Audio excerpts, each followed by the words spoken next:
बहुत समय पहले एक छोटे से गांव में जंगल के पास एक पुरानी हवेली थी।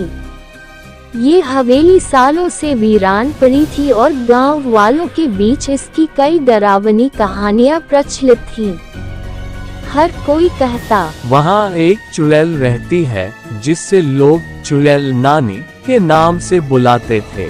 गांव के बच्चे उस हवेली के पास भी नहीं फटकते थे और बड़े लोग भी वहां जाने से कतराते थे।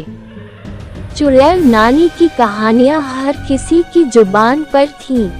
कोई कहता कि उसने गांव के कई लोगों को गायब कर दिया है, तो कोई कहता कि वह रात के अंधेरे में डरावने मंत्र पढ़ती है। लोगों का मानना था, उसकी शक्ल बहुत डरावनी है।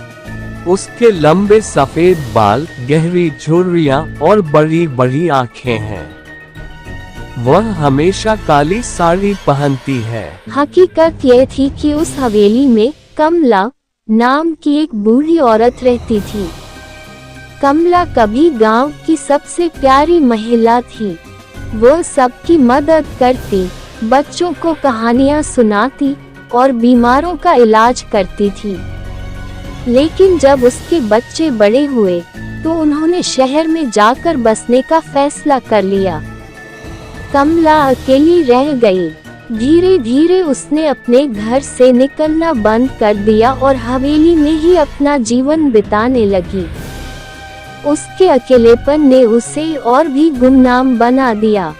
लोग उसके पास जाने से डरने लगे और अफवाहें फैलने लगी कि वह चुड़ैल बन गई है।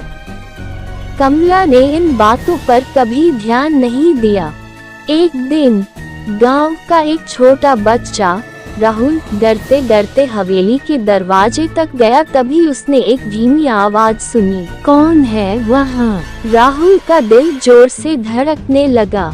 उसने मुड़कर देखा तो एक बूढ़ी औरत काली साड़ी में खड़ी थी। ये देखकर राहुल डर के मारे कांपने लगा। डरो मत बेटा, मैं तुम्हें कोई नुकसान नहीं पहुंचाऊंगी। यहाँ क्यों आए हो तुम? चलो, मैं तुम्हारी मदद करती हूँ। नानी ने राहुल बगीचे में आमंत्रित किया।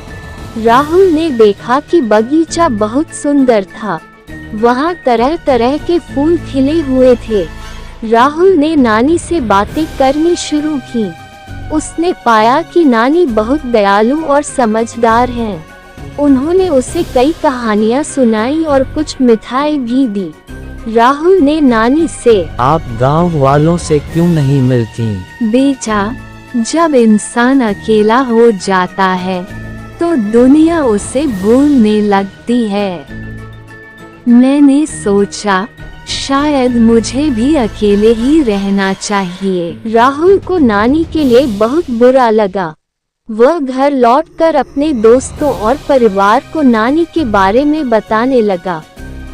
पहले तो किसी ने उसकी बात पर विश्वास नहीं किया, लेकिन राहुल ने सभी को वहां चलने के लिए मना लिया। धीरे धीरे गांव के और बच्चे भी नानी के पास आने लगे।